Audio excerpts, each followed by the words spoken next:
We all have Christmas traditions, like watching your favourite uncle get unbelievably drunk, starting a family argument before telling them exactly how he feels about the gift they got him. Good times. And traditions like this, they're universal, right? I was told that was normal. However, if you're spending the holidays in the US this year, you may notice some differences. Some traditions that are new to you and some others that are, well, missing. In the US, a lot of Americans decide to have real Christmas trees. And a big tradition is to go out and find the perfect tree for your house. Now, this is a big family event where you bundle everyone into the car and head off to your local tree farm. These are usually temporary businesses set up in the corner of some large car park just for the festive season that will have literally hundreds of trees to choose from. And they do a really good job of setting the mood with music, warm drinks and twinkly lights. So you select your tree, you buy it, and then they help you strap it to the roof of your car so you can then take it home and set it all up in your living room. Now immediately, I know where your mind's at.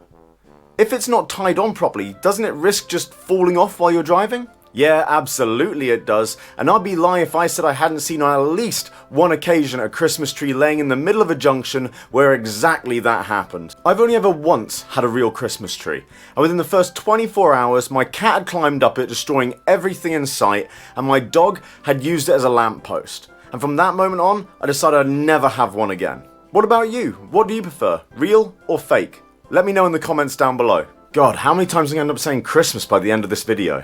Now we all know the UK loves a drink. Hell, it's practically our national sport.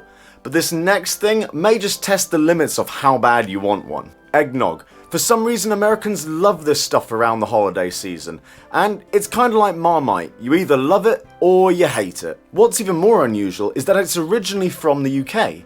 Now you know if there's a drink that even the UK doesn't want, it's got to be risky. This concoction is a mixture of milk, egg yolks, rum or whiskey, and various spices, but traditionally nutmeg and cinnamon.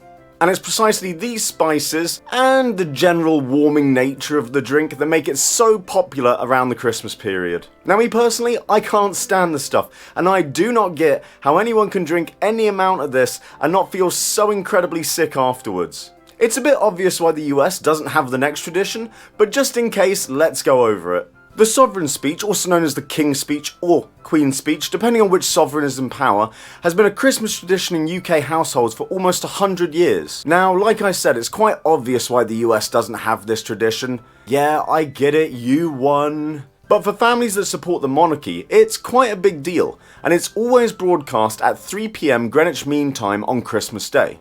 It's also broadcast to a lot of former colonies as well. It generally chronicles the year's major events with a particular focus on the Commonwealth nations. It's also a chance for the monarch to share their thoughts and feelings, not that they ever really go terribly off script, and is basically a chance for reflection about ongoing issues and concerns happening around the world, how it affects the nation, and what Christmas means to you. If I was trying to make an equivalent comparison for the US, it's something similar to like the President's State of the Union address. Except where the whole audience has been drinking since breakfast and is now full of food. And speaking of food, Christmas just wouldn't be the same without a good old-fashioned Christmas pud. These just aren't really a thing in the US, and to be honest, I'm fine with that. There are just better desserts you can have. It's a bit hard to describe, but let's give it a go. So what is a Christmas pudding? Well, imagine if you had a bowl and you filled it full of fruitcake, and then you took that bowl and turned it upside down and then removed the bowl. That's essentially what you're dealing with. Next, what you want to do is you want to douse the entire thing in brandy and light it on fire. Because why not mix heavy drinking with fire, right? Finally, all you have to do is serve it with a good healthy portion of cream and you're good to go. It's also quite traditional to hide a sixpence inside of it to bring luck to whoever finds it. Or you know, a chipped tooth or a choking hazard, that works too. One of the biggest disappointments is that the US does not have Christmas crackers. I know, I was devastated too. Now for those of you watching from the US wondering what the hell I'm on about, I'm talking about this. Christmas cracker. It's mainly about this middle bit here and these two end bits you kind of just hold on to. And the way it works is like so. You do not want to know how many takes that took me. It's like a graveyard of Christmas crackers in here. And the winner is whoever has the middle bit, and they get to keep whatever is inside. And look at some of the treasures that could be yours. You've got the classic crown, we'll put that on in a minute. We've got fingernail clippers, always helpful. And then lastly, we have the classic Christmas joke. What did one Christmas tree say to another? Lighten up.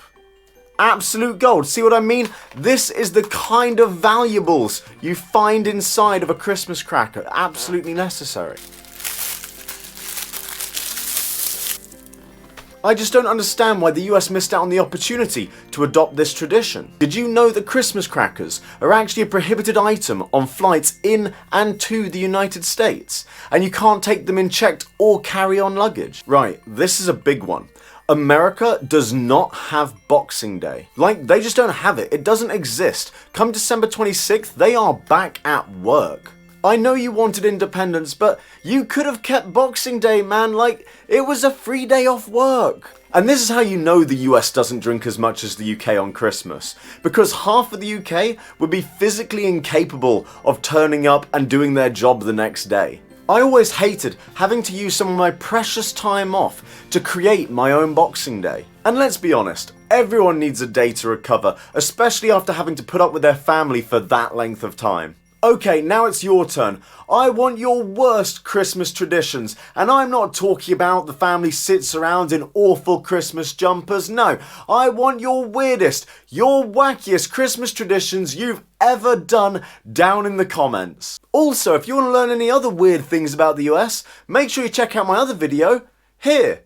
And as always, everyone stay safe, and I'll catch you in the next video.